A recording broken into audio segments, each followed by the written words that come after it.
Hi everyone, today I'm interviewing Alan Moore. He is the director of XY Planning Network, a network for financial planners that give them comprehensive resources to serve Gen X and Gen Y clients. Alan, good to have you on today. How are you doing? I'm doing awesome, man. Thanks so much for having me on. Awesome. Why don't you tell us a little bit more about XY Planning Network and why you started it? Yeah, so XY Planning Network is designed to be sort of a turnkey platform to help advisors that want to start and run their own business to serve Gen X and Gen Y clients.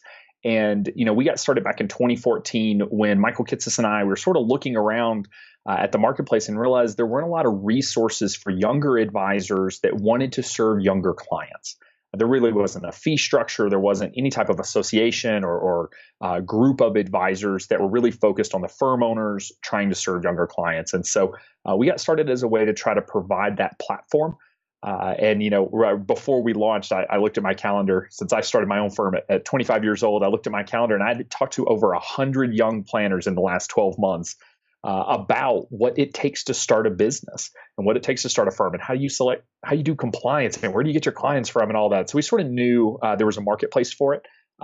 We freely admit we didn't realize how big of a marketplace. We didn't expect to grow as fast as we have, but we're approaching our 3-year mark and we've got just over 350 advisors that are inside of our network.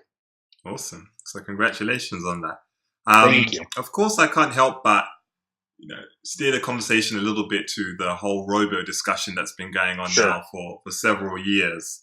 There's a theory that's going along out there that advisors who help clients in the accumulation phase will be disrupted, but hmm not advisors who serve people in the high end, people with very complex financial situations, or people in the distribution phase where things get a lot more complex. And obviously, a robo cannot help you in that situation, at least hmm not as they are today. What is your argument for saying that there is a market for younger advisors to serve younger clients? Does that exist? Well, we've got 350 advisory firms that are proving that it exists. I can tell you the theory behind it. They're the actual proof that it's happening. When I go to conferences and I tell advisors, we work with people in their 30s and 40s, sort of this Gen X, Gen Y marketplace. I always get this really confused look and they go, what do you do for young people? I'm like, what do you do? Like, think about all the life transitions that happen in your 20s, 30s, and 40s with marriages and divorce and having kids and starting jobs, changing jobs, buying houses, selling houses. Like, there's so much that happens. Usually every 6 months, we have this like major life transition financially.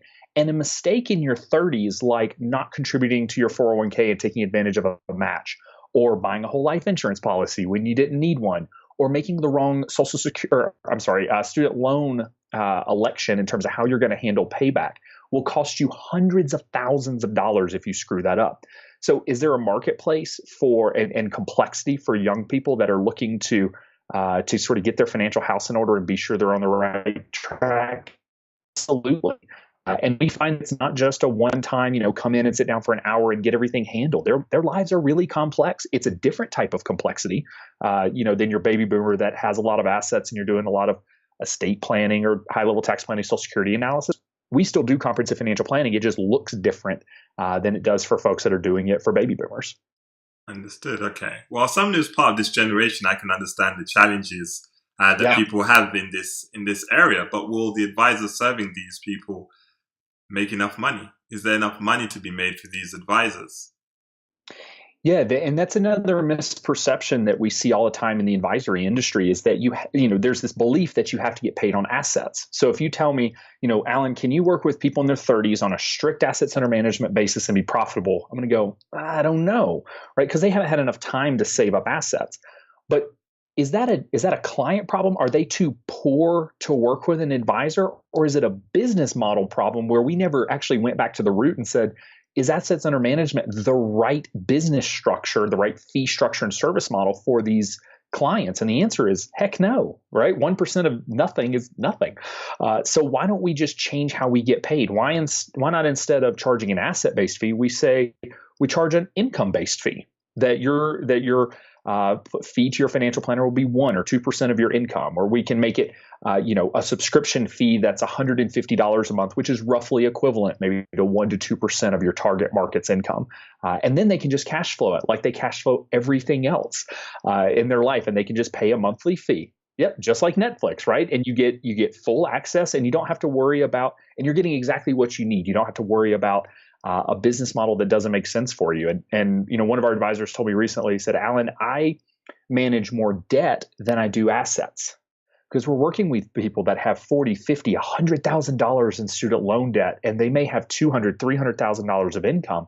They may not have $1 million in liquid assets for an advisor to invest for 20 years. I don't know, by the time they make it there. But does that mean we can't work with them now? It's just absurd to me. I mean, I think of it, imagine that you go to the doctor and the doctor says, all right, well, you need to do a checkup. They put you on the scale and they go, you know what? You're a little overweight. You've been gaining weight lately. So here's the deal. We only work with healthy people. It's kind of our thing here. So what I need you to do is go home, eat less, exercise more. And when you lose 20 pounds, come back and we'll do a checkup. It doesn't even resonate, right? No physician would ever say that. And yet that's been our model is, we only have this model to work with rich people. So if you're not rich, we really don't work with you. And there's really not a way for us to do that. It's absurd, to say that. And so for our advisors, they say, look, they can't pay on assets, but they can cash flow and they can pay it on income. So there's a profitable way to serve these clients. Mm-hmm. Absolutely. And what fee structure are you finding that the clients really prefer? Is it the monthly subscription? Mm-hmm. Is it a project fee, an hourly fee? What's working well for the clients? Hourly and project is certainly common. It's not a very good business model, though, for two reasons. One is you tend to be always in marketing and sales mode because you're always having to drum up new business, right? You're always out there trying to get these clients. You also end up very reactionary as the advisor, where clients think, is this a $200 question? Because your advisor charges $200 an hour. Is this a $200 question? I'm like, no, probably not. Is this a $200? No, probably not. And then they show up with 11 questions that were not $200 an hour questions. And you realize oops, you made a mistake because you didn't consult me beforehand because they didn't want to pay that fee. It hurts to pay the fee at the time. So what we find is that the subscription billing model works really well because it changes the relationship with the advisor. Instead of being oh no, I have to pay you $200 to ask you this question. You're going to bill me every 15 minutes because, that sucks, right? We all have attorneys and accountants that we pay that way.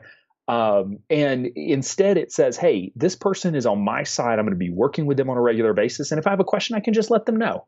And it lets us stay ahead and make good financial decisions instead of constantly trying to clean up a mess from a bad decision that was made.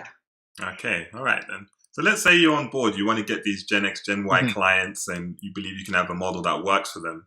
How do you attract these type of clients? What advice are you giving to your members? Yeah, so in the U.S., we have around 93 million Gen Y millennials. We have around 54 million actors. So when someone comes to me and says, Alan, I want to work with young professionals, I want to work with this XY marketplace. Fantastic. That's literally half the population of the United States. It's too broad. It's like advisors that say they work with women. Fantastic. That's 51% of the population. Let's get more specific. And so my encouragement is you have to be specific, have a niche market, be all people. I don't want to be a master generalist in this business because ultimately there's just too many complexities, too many things going on. So for instance, we have one advisor that she works with female executives inside of tech companies that are pre-IPO. So that is her niche. That's her lane, and she stays in her lane, and she's really freaking good in that lane. And if you're a female tech executive that's pre-IPO, you have very similar issues. They're very complex that an outside advisor can't just come in and quickly get up to speed. But this advisor knows everything there is to know about their situation and the conversations that you have to have. I know other advisors that, there's one of our members, Daniel Wren, he works with emergency room physicians that are graduating residency and will be working in an ER in Lexington, Kentucky. So why be so specific? Daniel was involved in the last 8 ER doc hire negotiations that happened in Lexington. He knows what they all make. He knows all their compensation packages. So he's able to say, hey, that's BS. We can actually, you should be making $50,000 more than that, or you should be getting an 80% instead of a 70% split on your production, because he knows it so well. So the first step that we always have to start with is, what's your niche market? Who is your ideal client? Who are you the best at serving? And then we can it becomes so much easier to create a marketing plan when we know who you're targeting. Because you say Gen X and Gen Y, I think like, I don't know, Facebook, right? Like, I don't know, like post on social media. When you say, we specialize in working with new parents or that have a child under the age of 3, it becomes much easier because now you can go to the local store that has all the really expensive baby supplies and advertise there, because you can advertise to folks that have enough money to buy all the stuff in that store that I hate spending money on. It just gets so much easier. So step 1, who are you the best at serving? And then step 2 is how do we create a marketing plan to actually attract those clients? Okay, then. Now the value proposition that you're suggesting here has very little, or you didn't really mention much about security selection, investment management, which has been the bread and butter for advisors for decades. Can you explain a bit more about it? Are you seeing that not as a differentiator now? What is your thoughts on the advisor's role in investment management for clients? Yeah, so when we look at investment management, when you have smaller account balances, mistakes as well as gains just don't affect you as much. So if you're a client that has $25,000 in your retirement account and you're really getting going, to go hire an advisor that says I can add 1% return, 1% higher than everyone else, that is $250 a year, right? If they spend more than an hour trying to help you beat the market by 1%, then you've lost money because you're going to have to pay them $10,000 to make you $250. So the just percentage benefit of trying to work with someone that can beat the market or can limit downside risk or any of that, even if you believe in all of that, is very unlikely.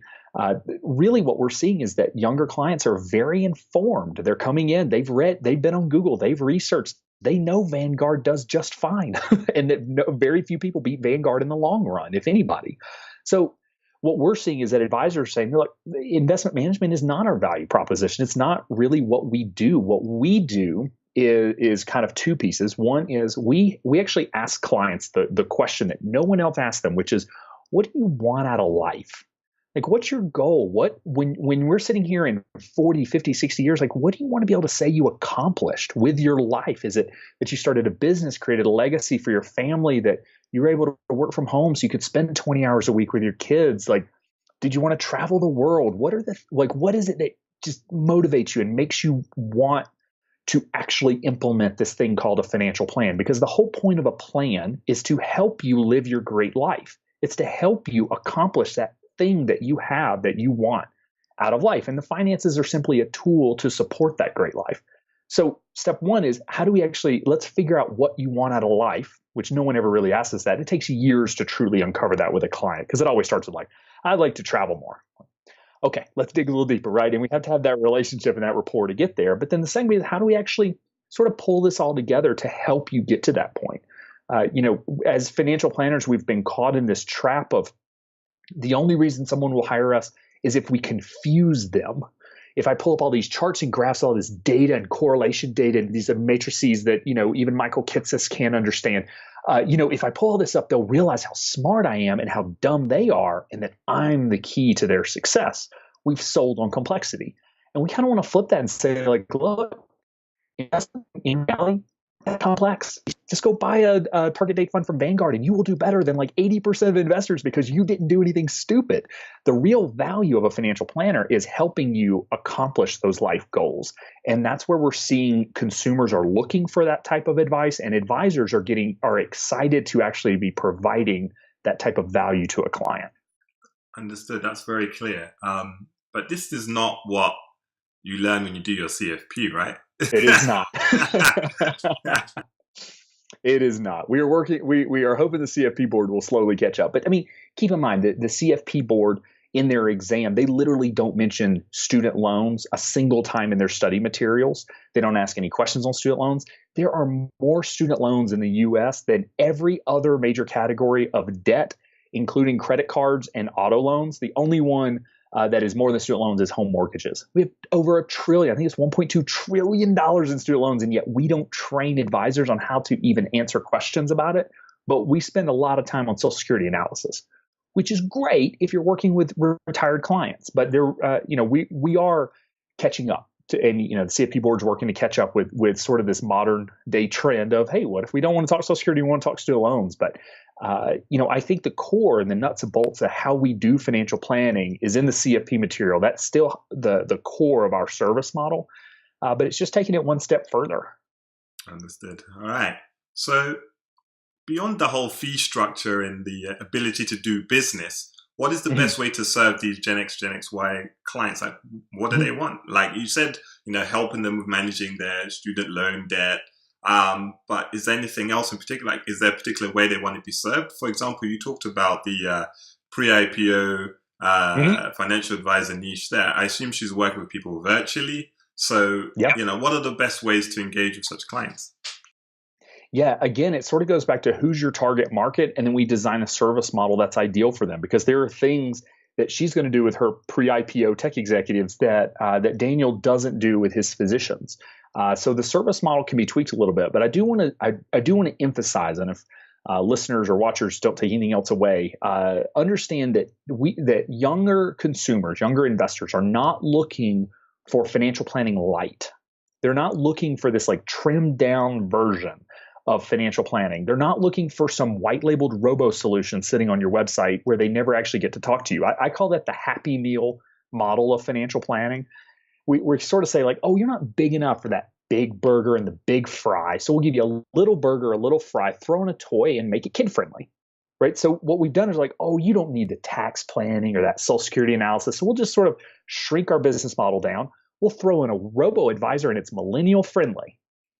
Like, that's not what they're buying. They can sniff that out. They know you're not selling real financial planning. So you still provide comprehensive financial planning, but it is less of the Social Security analysis, high-level tax, maybe high-level estate stuff. And it's more about career advice. It's more about employee benefits. I can't remember the last time most advisors probably reviewed an employee benefit package to actually determine what are the benefits that this employee has, because we only work with the retired people. Right, most advisors don't have clients at work, so they don't know. What are the best? How are you leveraging FSAs and your HSA? Do you even know how to determine a high deductible health insurance plan? So we're still helping with everything that touches their financial life. It's just a different list than advisors that are working with their retired clients. Mm-hmm. And what would you say to advisors who are listening to this now and saying, "This sounds like a lot of work"? Totally fine. Go serve baby boomers. There's plenty of baby boomers out there if that's your target market. I always have to remind advisors, don't should on yourself.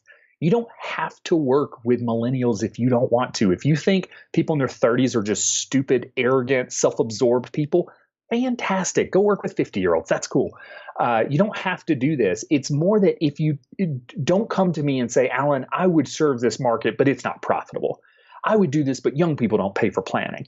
That is incorrect. So don't give me excuses. Just tell me you don't want to. That's fine. I won't be upset with you because we've got 350 advisors and are growing quickly that do want to serve these folks. So if you don't want to serve them, great. When you get them, send them to xyplanningnetwork.com. They can find an advisor there that actually is excited to work with them. And when they come across the 60-year-old client, they'll send them back your way. Totally fine. Mm-hmm. All right. So switching gears a little bit, I'm keen to talk to you about there's been a lot of press recently about Betterment and the fact that they're now hiring some human CFPs to help with some financial planning here. And Michael Kitts has written about this extensively over the years and has talked about the fact that the problem in the industry was never the technology, it was more the client acquisition costs were very high. Yep.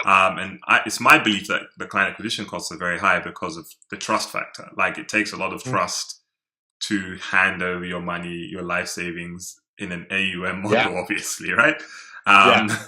So I'm guessing, I'm doing the answer for you here, but I'm guessing with a kind of a subscription, the trust barrier doesn't have to be so high, and maybe we could get more people, buying and using financial planning services. Is that where you're going with XY planning work? Yeah, I definitely agree with that. And I totally agree with you that client acquisition costs have been high because we've spent decades screwing over consumers. Like, we've spent decades selling them shit life insurance policies that they didn't need instead of selling the one that they did need. We're spending hundreds of millions of dollars trying to lobby against rules that require us to simply work in our client's best interest. we have earned the poor reputation. I saw one study recently that we're the second least trusted industry in the United States, followed only by Congress. Like, we beat Congress. That's it. Like, we are not trusted. And so it does require a few extra steps, I think, in order to sort of develop that trust. So one, we've been working very hard to create distrust with financial services institutions over the years. The other piece too is it is a big commitment. Money is sort of society's last taboo. It's sort of the last thing that we don't want to talk about. You go up to some random stranger and say, like, when was the last time you had sex? They'll say Tuesday. And if you say, like, how much money do you make? They'll be like, who the heck are you asking me these questions? And they won't tell you, right? Most of us don't even know what our parents or our brother. Some people don't know what their significant other makes because they don't talk to their partner about it.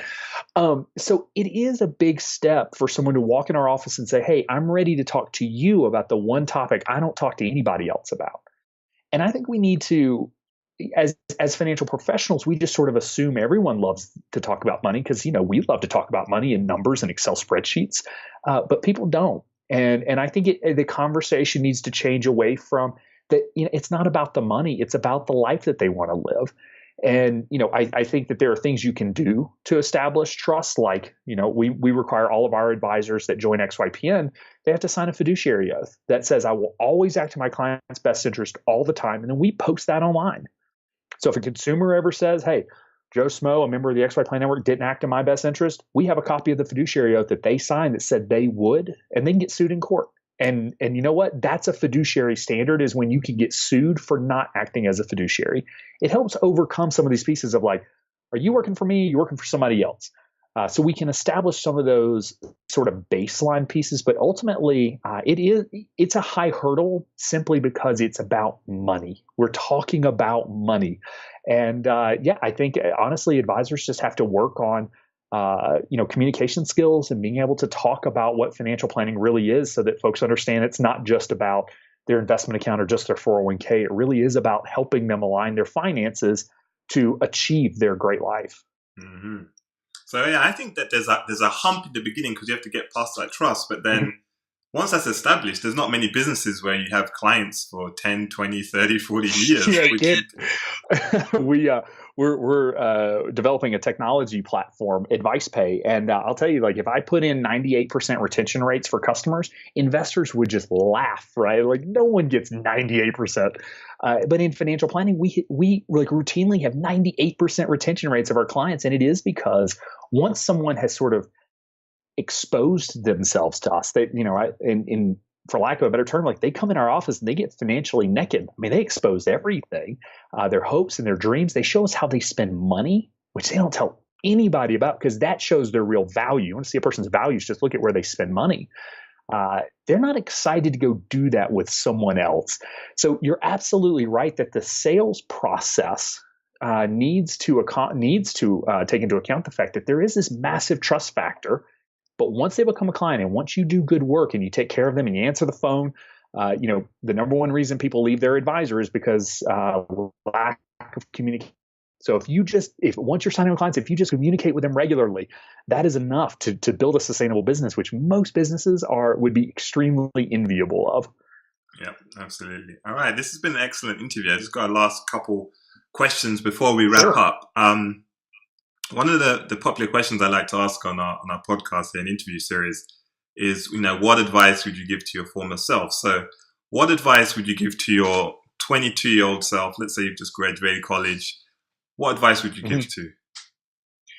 What I wish I had learned earlier on were what are my strengths and stop focusing on my weaknesses quite so much. I think growing up, it was more about, hey, you have these weaknesses, you need to overcome them and build them up. And so I reckon, I wish I could tell my 22-year-old self, Alan, go take strength finders. Like, go identify your strengths and be able to name them and know your core and own them and be really good at them. And surround yourself with people that have other strengths that make up for your weaknesses. And it took me a long time to understand where my gifts lie. And we all have a gift. We all have a superpower. And you need to identify your superpower. I wish I had known mine earlier because it would have helped me along in my career. and helped me understand why I kept getting fired. I just didn't understand. And it is because like my gift sort of ties in with this entrepreneurship and desire to get things started and make a difference and make a change. And I wish I had surrounded myself with people earlier that could help me, that worked well with me, that could help me compensate for my weaknesses. Mm. Brilliant. Okay, thank you very much. Very clear and to the point. But now that begs the question, what is your strength, do you think? So my number one strength is futurist. If you take the Strength Finder survey, one of them in there is futurist. And it's all about this desire to sort of be able to look into the future 5, 10, 15 years out, kind of see where you want to go and then make a plan to get started. So I'll say my 1.5 piece that I like to tie in is activator. And this was something that fortunately I did have a mentor in my mid-20s that said, like, being able to get started, to start a project is a gift. Being able to follow through and see it into eternity is also a gift. And Alan, you don't have the gift to follow through for the long term. So hire the follow through manager, operations, process people, and own the gift of being able to get started. And so we meet folks that they have great ideas, just they can't quite get started. We also know the people that can get started. That's me. But don't necessarily, kind of crappy operations managers. And so, fortunately, there are people out there with a gift of operations. So, according to Strength Finders, my strength is really in that sort of futurist activator realm. Others, again, lie in that process realm or the ability to connect with people in a more meaningful and sort of a deeper connection type of way, and can help folks in a way that just blows my mind. Like I just don't understand it and how they're so good at it. So. Excellent. Thank you very much. So the last point now here is what's the best way for people to learn about XY Planning Network and connect with yourself? Yeah, so they can just go to xyplanningnetwork.com. If they want to learn more about the organization, or they're welcome to shoot me an email at Alan, ALAN, at xyplanningnetwork.com. And I hang out on Twitter. So if you want a quick way to me, just get on Twitter, search for my name, and you'll find me. All right. Excellent. Thank you very much, Alan. It's been good speaking to you. Awesome. Thanks so much.